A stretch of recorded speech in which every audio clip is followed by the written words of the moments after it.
I emailed him, I emailed his business, I emailed the campaign, I emailed people that I was familiar with from the campaign, totally ignored me. And so I just assumed this guy's not going to be involved in politics anymore. He doesn't care about Alabama citizens. Which side are you on? Which side are you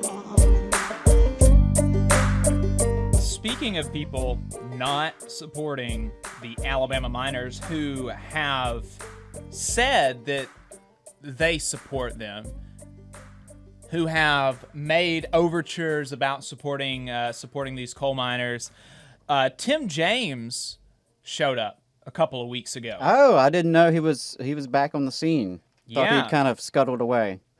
Tim James, I had thought he had kind of scuttled away as well because ever since he came in an embarrassing third place next to no-name Lindy Blanchard. I mean, Tim James is the son of an Alabama governor, and Lindy Blanchard is some no-name Trump donor who got appointed to be ambassador to Slovenia, right? So this is somebody who just bought a position in the administration, and he came behind her in the primary, in the Republican primary for governor. So very, very embarrassing finish for Tim James, son of Fob James.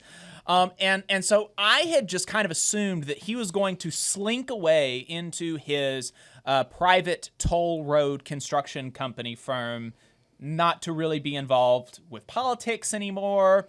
And he was just going to try to lobby, politicians to build toll roads so that he can take more money from, Alabama citizens, stuff like that.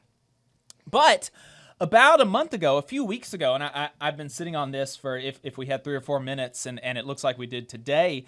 A few weeks ago, Joey Clark, who is some talk radio host, I don't know, I've never listened to his program, but he wrote an op-ed in Coke-funded, crypto bro, flat earth, military coup boosting 1819 News, saying that he also rubbed elbows at this big Alabama GOP fundraiser with Tim James.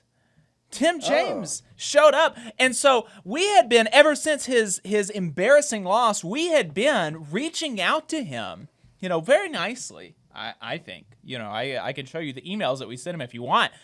We had been reaching out to Tim James very nicely, asking if, now that he's got all this free time since he's not going to be governor, if he was going to be able to use the political capital that he has to support the coal miners that he made very, very strong commitments to on our radio program when he came as a guest. And he just totally ignored us. I called what I thought was his cell phone number, ignored me. I called his son, ignored me. I called his business, ignored me. I emailed him. I emailed his business. I emailed the campaign. I emailed people that I was familiar with from the campaign. Everybody totally ignored me. And so I just assumed this guy's not going to be involved in politics anymore. He doesn't care about Alabama citizens. Doesn't care. But even though he didn't have the time to reply to me, which, I'm not the important thing, right? Even though he does not have the time to spend any amount of time now that he's already gotten the coal miners' endorsement. He got their endorsement.